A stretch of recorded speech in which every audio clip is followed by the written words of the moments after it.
أهلا وسهلا بيكم في فيديو جديد. أنا في نفس المكان تقريبا أنا صورت فيه الفيديو اللي فات، فأنا مش بعيد عنكم. أنا هنا. المرة دي هنتكلم عن فيديو جديد، فيديو يخص كل الناس بشكل عام وهيخص الممرضين بالذات بسبب ضغوطات الحياة وضغوطات التحديات الشفتات وضغوطات إنك عندك شفت الصبح يوم تاني يوم عندك شفت بالليل فتنام تعكس مواعيد نومك. في تحديات كتيرة في اللي شغالين في المجال الصحي. فأنا دوري دلوقتي جاي لك عشان أقول لك ما يفعله الممرضون، أو بالمصري ما لا يسع الممرض جهله فيما يخص العادات. العادات اللي المفروض تكون عند كل ممرض وكل ممرضة يتسهل عليها أو عليه الحياة. ففقه هي دنيا. احنا مش بنسعى، احنا مش عايزين نبقى كاملين، وانما احنا بنسعى للكمال بشكل عام عشان نطور من نفسنا احنا، عشان صحتنا احنا النفسية والجسدية والمادية. المادية دي مهمة جدا على فكرة. واللي يقول لك الفلوس ما بتعملش أي حاجة، لا، أقول له الفلوس تعمل كل حاجة. أو حاجات كتير أوي. هي أهم حاجة بعد الإسلام والصحة والله. آه يا الله. طيب احنا الفيديو ده جايين عشان ما نطولش فيه، عشان حاسس إن أنا طولت في الفيديو اللي فات. الفيديو ده جايين نتكلم في إيه؟ إيه اللي يفرق بين الممرض المتميز والممرض العادي؟ إيه هي العادات اللي المفروض إن كل ممرض وكل ممرضة يتبعها عشان يسهل عليه إجراءات اليوم؟ أنا فاكر في يوم من الأيام كنت رايح أتقدم لحد، والحد ده يعني حد كويس والله ما شاء الله ربنا يبارك فيهم، بس ما حصلش نصيب لاسباب شخصيه كتيره يعني. بس كان في سبب غريب شويه.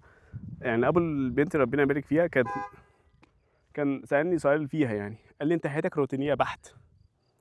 فانا كنت ساعتها لغايه استغربت، يعني مش فاهم دي حاجه تفرح ولا حاجه تحزن يعني. فقلت له يعني حياتي روتينيه فعلا، بس انا مستمتع بيها. قال لي ده انت روتيني بتخطط وتظبط امورك قبلها بفتره. قلت له ما انا عارف هو ده اسمه روتين. الروتين اللي هو ان انا بسيستم نفسي على سيستم معين، بس ده ممل. قلت له ما اعرفش، هو بالنسبه لي انا مش ممل، بالعكس انا مستمتع بيه جدا. الحياه الروتينيه بالنسبه لي مستمتع بيها بشكل عنيف. فليه؟ عشان انا عندي عادات ثابته تقريبا شبه يوميه، او بشكل اسبوعي على حسب الاسبوع بيختلف ازاي.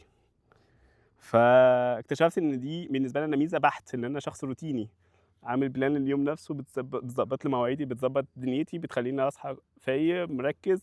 عندي مهمه اخلصها، عندي شيفت اخلصه، ارجع اشوف حياتي، مواعيد نومي، مذاكرتي، هقابل حد هنتكلم في موضوع معين، فاحنا اوريدي محددين الموضوع اللي هنتكلم فيه قبلها. فدي بنسميه جزء حياه روتينيه. كان هو انتقدني في الجزء ده، يعني ربنا يبارك فيه. انا مش زعلان منه في حاجه ولا زعلان من حد في حاجه، بس بالنسبه لي كانت تجربه ساعتها. آمم، فالمرة دي أنا جاي أتكلم، الناس زادت أصلًا، بقى في ناس كتير حواليّا، ما بقيتش لوحدي خالص. فأنا جاي دلوقتي أتكلم في الجزء ما يميزه ما بين الممرض العادي والممرض المتميز. أنا ما قُلتش إن أنا متميز إن هو شاب خارق، وإنما أنا باتكلم تجربة شخصية مريت بيها في حياتي يعني. الحياة الروتينية.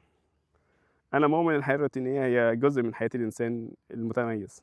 أنا شايفها كده من وجهة نظري يعني، قد تختلف وقد تتفق، دي حاجة ترجع لك أنت كشخص. آمم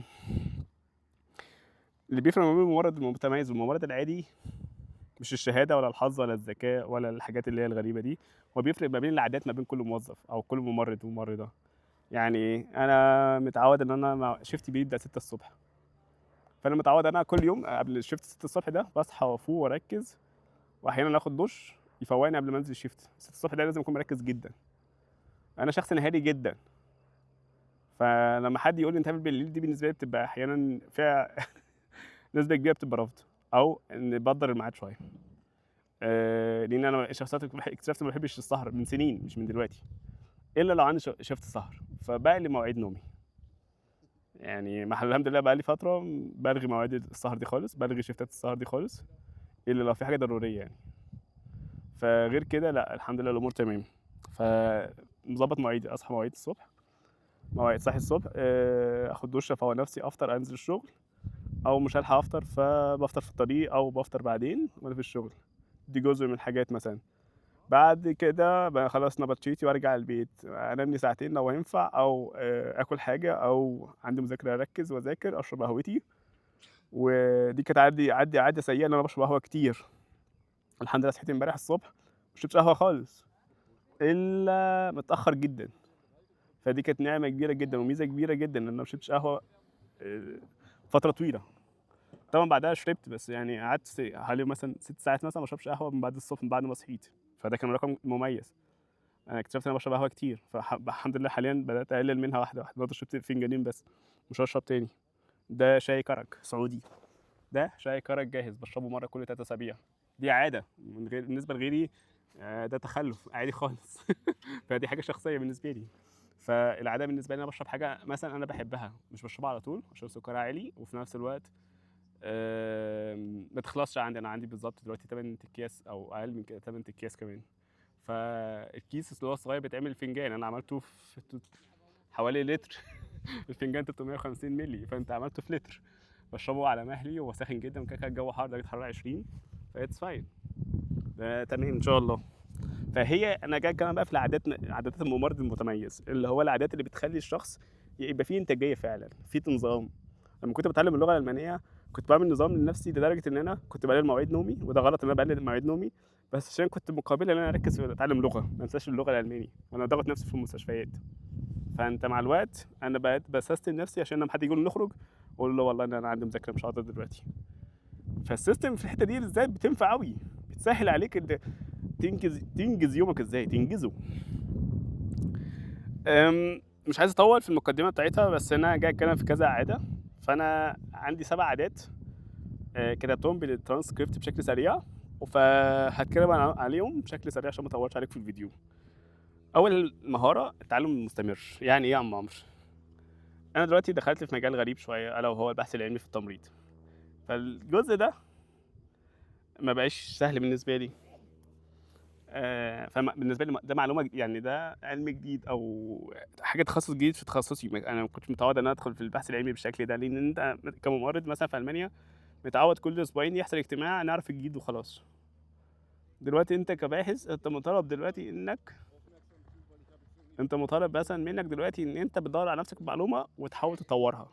حتى في مشروع انا بتكلم فيه دلوقتي آه، انت هتشارك فيه علشان هتطور مهاره معينه في شغلك انت اللي انت شغال فيه حاليا، علشان تطور جزء من المنظومه كلها. جزء من المنظومه لازم تطوره بنفسك وتطلع نتيجه ايجابيه وتسلم النتيجه بتاعتك للجامعه. فانت الموضوع ما بقاش هزار بس، وانما كانت حاجه مميزه جدا، بقت حاجه مميزه جدا. فدي مثلا جزء من الاجزاء.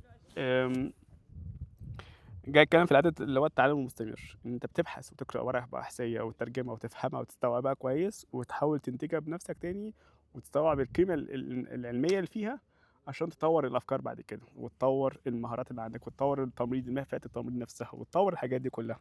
فانت ازاي بقى تحضر مؤتمرات، بتحضر سيمينارز، بتحضر بتعمل بتأسس بتنشئ أو بتأسس علاقات ما بين تمريض ودكاترتك في الكلية وزملاتهم وزملاتك، وبعد كده تخش في المرحلة بعد كده في المديرين والإدارات، وبعد كده تخش بعد كده QM اللي هو quality، وبعد كده تخش في السيفتي والهيجي. فأنت بتخش في حاجات، فأنت كل ما تطلع مرحلة واحدة واحدة هتلاقي نفسك تطلع. أنا اكتشفت في الشغل قرروا يخلوني مدير يعني مدير، مش هخش بقى في تفاصيل. فلما دخلت في اول اجتماع المديرين، يعني تجربه غريبه الصراحه، اول اجتماع مديرين فكل مدير بيتكلم عن المشاكل اللي عنده، فانا كان اول اجتماع، فانا قلت لهم انا عندي مشاكل بسيطه متواضعه يعني. كنت فاكر المشاكل اللي عندي دي كانت اكبر مشاكل تقريبا في اللي هيبقى في الجروب. اكتشفت ان في بلاوي في الجروبات التانية وفي الشغل بتاع ناس تانية. انت كنا حوالي 16 مدير في اجتماع مع بعض، وفي حد رئيسنا كلنا يعني، وكان بيتكلم معانا في تفاصيل شخصيه كتير علاقه بالشغل يعني. فاكتشفت يا لهوي ان انا في كميه مشاكل، انا حمدت ربنا على المشاكل اللي عندي في الشغل ففي حد ذكر مشكله جنريشن كونفليكت، اللي هو يعني لو في جيل قديم وجيل جديد، مثلا واحد عنده 50 سنه وواحد عنده 20 25 سنه، فانت فرق المعرفه ما بين الاثنين فرق شاسع. فدلوقتي الصغير بياخد المعلومه عن طريق الابديتس، الكبير خلاص هو خد المعلومه وترسخت في دماغه وما عملش لها ابديتس، فيحصل كونفليكت. ومجال الطبي لو انت ما عملتش له ابديتس كل فتره فبيحصل مشكله كبيره. فدي حصل دي حاجه مثلا انا الحمد لله عمري ما عشتها الحمد لله ولو عديت اللي انا ممكن امر بيها فبحاول اتجنبها، لان مشكلتها ما بتخلصش، وفي اخر الصغير يطلع غلطان ماليش دعوه بس دي مثلًا مشكلة، فالتعلم المستمر دي فكرة إنك تكون متعلم مستمر دي معناها إنك واصل للمرحلة دي، إنك معاك علم بقدر الإمكان متواصل مع الوقت، إنك تعرف تتعامل مع الناس في كل updates بيحصل كل فترة، كل سنة، كل 6 شهور على حسب. والعادة التانية إزاي تتواصل communication skills. Gesundheit. آآ جزء مثلًا من المرحلة نفسها ألا وهي آمم الcommunication. أنا فاكر وأنا في الكلية لمّا كنت في مصر كنا بندرس في كل مادة وكل تخصص في تمريض بندرس منه حاجة communication، لدرجة أنا فاكر وأنا في رابعة كلية آآ كان جالي زميلي مهندس يعني قرر يحضر معايا المحاضرة، كانت بتتكلم عن risk management وكان قبلها جزء communication فقال لي: "أنتم بتدرسوا تنمية بشرية؟" قُلت له: "إحنا بالنسبة لنا في المجال ده بالذات مهارات التواصل مهمة جدًا إن كل ممرض يكون عنده مهارات." وأنا أعتقد ذكرت الموقف ده قبل كده يعني، هو كان بينتقد إن إحنا بندرس حاجات ليها علاقة بالتنمية البشرية يعني، بس الحاجات دي مهمة. أنا لمّا جيت ألمانيا بقى الcommunication ده طلع حاجة مهمة بشكل مش طبيعي. أنا فاكر أعرف حد من زملاتي سقط في حاجة جزء من المعادلة بتاعه بسبب إن هو مش حابب يتواصل مع المريض، عايز يشتغل clinical بس بإيده من غير ما يتكلم، وده غلط طبعًا، طبيًا ده غلط تمامًا، فأنت مطالب إنك تكون communication. عشان عملت تجربة الأسبوع اللي فات في مستشفى ما لعبت فيها كوسو، المريض نفسه أنا قعدت بس 10 دقايق ربع ساعة باشرح له أنا هاعمل إيه وإيه النتيجة وإيه الهدف مش عشان يمضي، أنا ما كانش فارق معايا، اكتشفت إن في الآخر إمضته مش فارقة معايا حتى لو ما مضاش مش فارق معايا، أنا جاي أشرح له الموقف نفسه. فأنا جاي أوضّح له أنا جاي أعمل إيه، فالمريض مش مستوعب إن أنا جاي أعمل إيه، ووضّحت له كل حاجة، وبعد كده قال لي: "تمام، تمام، تمام، هاشوف، ماشي، هافكّر." فسِبته 10 دقايق 5 دقايق كمان يفكّر بعد ال10 دقايق والّا الربع ساعة دول، وبعد كده قال لي: "ماشي هاعمل معاك بس بشرط أنا عندي أمنيات عايزك تحققها لي." كان عنده كذا مشكلة في طبيعة المرض بتاعه عشان مسستمها له والحمد لله. بلّغت المشاكل بتاعتي ديّة لرئاسة القسم، ورئاسة القسم قالت لي: "يا عمرو أنا مستوعبة المشاكل ديّة موجودة في القسم من زمان، بس إن شاء الله هنشتغل عليها وأوعدك."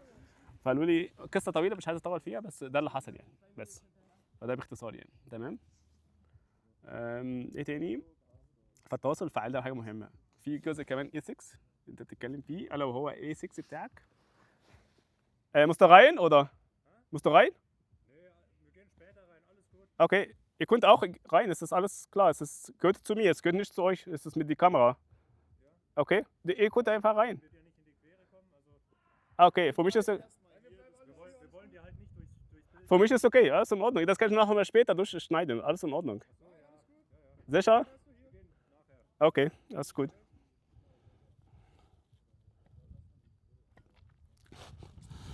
فأنا جاي أتكلم دلوقتي في المهارة بتاعة التواصل الفعّال، فدي حاجة مهمة جدًا. في جزء إحنا كنا درسناه في الMVE1 LV1 والLV2 والLV3 كنا بندرس فيه الجزء بتاع ethics. ethics يعني الأخلاقيات. إن أنا ما ينفعش أعمل أي إجراء إلا لمّا آخد موافقة المريض 300%. ما هو لازم المريض يمضي عليها ويوافق ويكون مستوعب، لو عنده سؤال أجاوب عليه. ethics communication لازم، لا أخلاقيات ما أقدرش. ففي مرة زميلتي بتقول لي: "يا عمرو عندك تجربة." كل ممرض بيحكي تجربة مَر بيها بالأخلاقيات، فأنا كنت لسه جاي كنا لسه في الترم الأول، فعندك مريض تجربة في مصر؟ قُلت لها: "والله أنا باقول للمريض في كذا، كذا، كذا." فعشان المريض لو في معرفة سابقة معرفة شخصية سابقة، فهو بيمضي من غير ما يتناقش معايا. قالت لي: "يا بختك." بس لو ما فيش معرفة سابقة باحاول أشرح له كل حاجة، وبنسبة كبيرة بيكون واثق فيّا لو الأمور تمام يعني، لو المرض مشهور مثلًا أو مرض معروف متعارف عليه، فطبيعي إن هو يعدّي الأمور يعني. لو المريض مش عارف بيسأل كل أسئلته بتتجاوب عليها، لو متردد باسيبه ياخد وقته براحته يعني. فقالت لي والله كانت بتحسدني ساعتها، بس الله يبارك فيها يعني. فده تجربة من التجارب. في عادة كمان من العادات التوثيق اللي هو الdocumentation. أي shift أي shift لو ما وثّقتش لنفسك شغلك ده ممكن يحصل لك كذا مشكلة مش مشكلة واحدة بس. أول مشكلة إنك ما ذكرتش أي مشكلة حصلت معاك، فأنت ما حفظتش حقك وحق المريض، دي مشكلة كبيرة. مشكلة تانية تثبت إنك ما اشتغلتش كويس إنك ما اشتغلتش على المريض أصلًا، ممكن يكون المساعد بتاعك هو اللي عمل حاجات كتير وأنت قاعد بطيخة، فدي مصيبة. نقطة تالتة ممكن برضه تتفهم إن أنت مش عامل حاجتك على ما أكمل وجه، فأنت بتعمل ده عشان تثبت للتأمين الصحي وتثبت لنفسك وتثبت للمستشفى وتثبت كل حاجة إن أمورك تمام. وإن أنت فعلًا already اشتغلت already في أكيد ما فيش shift بيعدّي 100% هادي، ما فيش shift حتى لو ما فيش حاجة لازم تكتب إن هو ما حصلش حاجة جديدة للمريض، لو المريض مثلًا بقى له فترة في القسم والحاجات دي كلّها، فالحاجات دي مثلًا مشهورة مثلًا ومعروفة في تخصصنا مثلًا. دي مثلًا حاجات من الحاجات المشهورة مثلًا معروفة، الdocumentation حتى لدرجة أنا من طبيعة المهنة نفسها علمتني فكرة الdocumentation بشكل عالي، لدرجة عملت لنفسي logbook شخصي، باسجل عليه حاجات بامُر بيها، أحيانًا باعمل journal لنفسي وأحيانًا لأ، أحيانًا باكسل، أحيانًا ما فيش وقت، يعني في أسباب كتير. بس الdocumentation في حد ذاته ده حاجة حلوة أوي، أنا عملت توثيق لحياتي مثلًا من ساعة ما سِبت مصر، من آخر يوم ليّا في القاهرة في مطار القاهرة لحد دلوقتي، تقريبًا في فيديو شبه يومي أو يومي لنفسي، فمثلًا دي حاجة من الحاجات. التوثيق إنك تعمل documentation صح، وأنت ممرض تتعلم إزاي تكتب تقرير صح، دي حاجة مهمة جدًا، ودي مهارة مهمة جدًا لكل ممرض عشان يسهّل عليه الحياة بعد كده. في طبيعة شغله و أنا أنا ما أعرفش ذكرت في فيديو قبل كده إن في مستشفى هنا جنب البيت، قررت إن أنا بعد 4 شهور تقريبًا إن أنا ما أكمّلش فيها، وكان حاجة سبب بالنسبة لهم غريب، إن الdocumentation كلّه ورقي أو 99% ورقي عشان ما يبقاش في 100%. فالdocumentation الورقي ده بالنسبة لي بياخد منّي مجهود ووقت، وعشان بس الورقة لو غلطت فيها تقريبًا باقطّعها وباغيّرها، فدي بالنسبة لي مشكلة كبيرة تانية. فلأ بالنسبة لي لأ، دي حاجة مهمة، إن أنا الdocumentation يبقى digital شوية. أنا شغّال على فكرة مشروع دلوقتي حاليًا الdocumentation بتاعه ورقيًا، بس لو فكرة اتقبلت هيطبّقوها في الآخر digital، بس لو اتقبلت لإن أنا لو أنا المفروض ورقيًا ما تاخدش أكتر من دقيقتين توثيق، إن هو yes or no والّا صح، صح، صح، مربعات مثلًا لو توثيق، دي فكرة مثلًا من الأفكار. فهُم طلبوا منّي إن أنا ما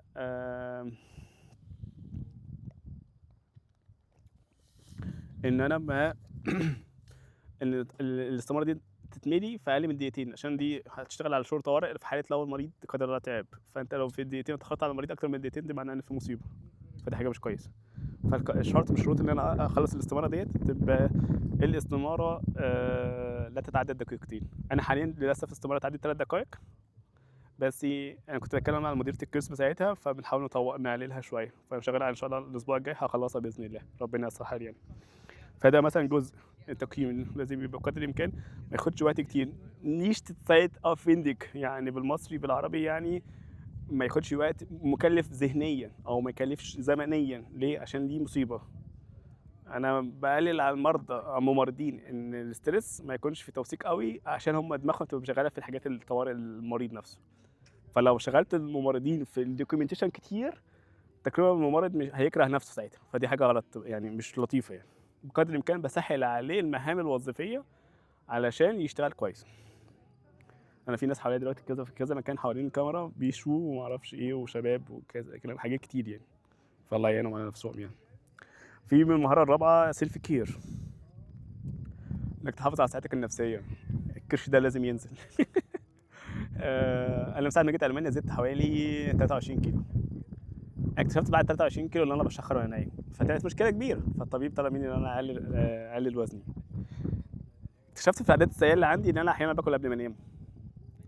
العادات السيئة إن أنا أحيانًا ما أفطرش، أفطر في الطريق أو لو أنا برّه البيت مثلًا يومين مثلًا والّا حاجة 3 أيام آكل أي أكل غير صحّي، أي أكل وخلاص. باتيهات بقى أقضّيها، كرواسون، الحاجات دي كلّها غير صحّية طبعًا يعني لو إحنا حسبناها، أو بيتزات بقى أطلبها بيتزات بقى مجمّدة حتى لو فريش، فتقريبًا كلّها بتبقى شِبه غير صحّي يعني. فself care بتساعدك النفسية والجسدية ومواعيد نومك، مواعيد أكلك، الحاجات دي بتفرق معاهم، بتفرق مع صحتك النفسية جامد. أنا ما اقعدش طول اليوم في البيت، بما إني صحيت متأخر ما رُحتش الكلية النهارده، أنا كنت بافكر أقعد أذاكر بقى وأقضي اليوم كله في البيت، اكتشفت لأ، أنا أنزل آجي هنا أقعد ومعايا كتاب إن شاء الله هاقرأ فيه شوية مع الغروب، وأسيبكم مع الغروب تشوفوه مع نفسه، وأنا أقعد أقرأ الكتاب اللي أنا جاي أقراه. بالليل عندي مذاكرة في حاجة كده على اللابتوب باخلصها إن شاء الله وأذاكرها شوية قبل ما أنام وأخش أنام والأمور تمام. فأكلي وشربي في الشنطة لحد ما شبه صحّي شوية. آمم، ده جزء إن أنا أقابل ناس، أقعد في الشمس. أنا جيت هنا قابلت حد دلوقتي من جيراني طلع فوق هنا بالموتوسيكل، فقابلته اتقابلنا قعدنا نتكلم شوية، كان عنده عربية باعها وطول إن أنا عربيتي عملت حادثة قال لي أنا خدت بالي العربيتك اتخبطت خبطة قوية، فالموضوع عدّى يعني. بس فدي مثلا تجربه من التجارب انك سيلف انك تهتم بصحتك النفسيه. انا كان النهارده المفروض في لعب بينج بونج، فكان من اهدافي ان انا اخلص الكليه والعب بينج بونج. المواعيد كلها اتلغت بتاعت البينج بونج، وانا صحيت متاخر ما رحتش الكليه، فطبيعي كل حاجه باظت. فقالوا لي بكره، قلت لهم بكره مفيش مواصلات، فانا هقضيها في البيت بكره. فما عنديش حاجه غير ان انا استغل الوقت دلوقتي ان في شمس كويسه. طبعا في بسين جنب البيت، بس انا البسين دلوقتي مش عايز اروحه عشان المناظر وكده. ان شاء الله ربنا يصلح ان شاء الله في نص الاسبوع ولا حاجه، لو الامور تمام والشمس كويسه نبقى نروح مع نفسنا، بيبقى الزحمه قليله خالص يعني. مثلا دي ميزه مثلا من انك سيلف كير بنفسك وساعتك النفسيه، انك تنزل تتمشى، تلبس. ده مش الكوتشي بتاع المشي بتاع جوا الجبال والغابات، انك تستكشف المكان من جوه. لا، تلبس الكوتشي، تلبس هدومك معاك كثافاتك الاوليه يا باشا، عيش لك يا باشا 10 ساعات جوه الغابه، تستمتع بمناظر طبيعيه، قافل مزيكا، قافل القران، قافل اي حاجه، مستمتع بس بالاصوات الحيوانات اللي حواليك، مستمتع بالاصوات الطبيعيه، صوت الميه، شلالات داخله خارجه، بتقابل ناس طالعه نازله من الجبال فتستمتع. طبعا لوحدك بتبقى احيانا ممل سيكا، عشان اكون صريح يعني، لو أحيانا لوحدك هتبقى ممله، بس انت لو متعود على حاجه زي كده لا، مع الوقت هتتعود عليها. ولو انت مش متعود وان شاء الله هتبقى لذيذه. انا اكتشفت ان انا ما بحبش اعمل انشطه لوحدي، بس اكتشفت ان في ناس كتير قوي ما بتحبش الانشطه اللي انا بحبها، فاكتشفت ان انا لازم اعتمد على الله ثم على نفسي ومع نفسي في الانشطه اللي انا بحبها. خلاص فتاقلمت على دي بقى لها فتره، بقى لي كام سنه بعمل اللي انا عايزه، مش شرط اسافر لوحدي بس بطريقتي. ليه اكتشفت ان انا مش كل اللي انا عايزه او كل اللي انا بحبه غيري بيحبه، فلازم اقرر نفسي على الجزء ده. فدي جزء مثلا العاده الخامسه والسادسه. العاده الخامسه الكريتيكال ثينكينج، اللي هو التفكير النقدي. انت كباحث مثلا، انت بتقرا كام دراسه، بتقرا حاجه عشان تنتقدها او تطور فيها او فانت لازم تكون مستوعبها كويس عشان تطور فيها اكتر. وليه بنعمل كده، وليه بالطريقه دي، وليه انت فاهم انت ليه بتطور الحته ديت، عشان تطور فيك الثقافه، انك بتطور جزء من التفكير النقدي نفسه الشخصي، فانت بتطور فيها مع الوقت واحده واحده. فدي ميزه كويسه جدا. بتطورها ازاي مع الوقت؟ بتنتقد حاجات كذا واحده واحده مع الوقت عشان ربنا يكرمك ان شاء الله وييسر لك الامور. مش في يوم وليله بتبقى ناقد مره واحده، لا، انت بتقرا انا فاكر اول ورقه بحثيه قراتها كيف تنتقد ورقه بحثيه ففي خطوه رقم 6 ولا 7، بي كايند. فبقرا في تفاصيلها، ففاكر قال لك ممكن يكون الباحث ده قعد ايام او شهور او سنين وهو بيكتب في الورقه البحثيه بتاعته، وانت بكل سهوله تيجي تنتقده تكرهه في نفسه، ودي مصيبه دي اصلا. فدي حاجه مش كويسه مثلا، فلا تخلي بالك عن نفسك في الحته دي. فلا، مع الوقت ان شاء الله تطور المهاره ديت واحده واحده. لما كنت بتعلم المهاره دي من ساعه ما دخلت الكليه، في الاول كانت خدت معايا وقت جامد، بس الحمد لله دلوقتي الامور تمام وتحسنت معايا. أم، ده جزء من اجزاء المهارات نفسها، كانك تكون كممرض ناقد. انت بتعمل الاجراء ده في المستشفى، طب ايه رايك لو عملنا كذا؟ فانت ممكن تقترح، انت كباحث ممكن تطوره بمزاجك او طبقا لقوانين المستشفى نفسها، فدي حاجه كويسه جدا جدا جدا. فاهمني؟ بس فدي حاجه من الحاجات المهمه يعني. المهارة السادسة ألا وهي الكووركينج، اللي هو العمل الجماعي. يعني ايه العمل الجماعي؟ يعني العمل الجماعي يعني ايه؟ ان انت فاهم في التمريض. التمريض صعب جدا تشتغل لوحدك، ودي شبه مستحيله، ان التمريض ما ينفعش يشتغل لوحده. التمريض دايما تيمز، فانت لو عندك مشاكل في الكوميونيكيشن مع التيمز بتاعك فدي مصيبه. لازم تطورها عشان تطور المهارات بتاعتك وتطور مهارات الكوميونيكيشن نفسها عشان تشتغلوا مع بعض.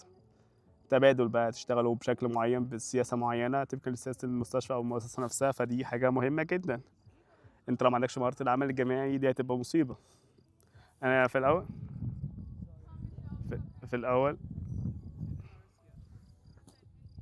في الاول كان عندي صعوبه شويه في ان انا في موضوع الكليه بتاع ان انا طريقه التعليم نفسها في الكليه مختلفه شويه.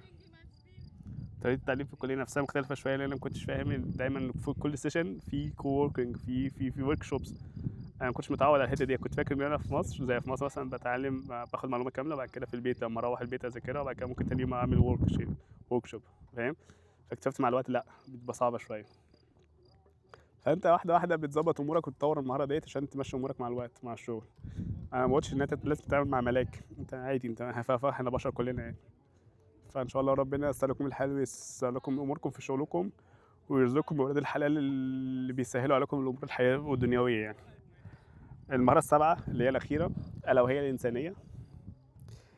مش محتاج اتكلم عليها. الانسانيه الهيومانيتي، اللي هي شخص رحيم. انت بتشتغل في تمريض، فانت بتشتغل في مهنه انت لو ما فيهاش انسانيه يبقى على دين السلام حرفيا.